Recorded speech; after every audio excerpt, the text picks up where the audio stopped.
In this video, I'm going to show you how to fix MoneyGram Transfer Under review.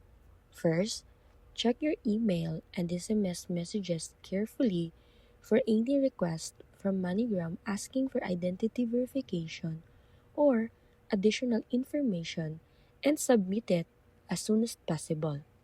Next, track your transfer using reference number to make sure all sender and receiver details are correct and match the recipient's valid ID exactly. Then, confirm that your payment method was successfully charged since incomplete or delayed payments can trigger a review. After that, allow 24 to 48 hours for the review to completed, especially for international or high-value transfers.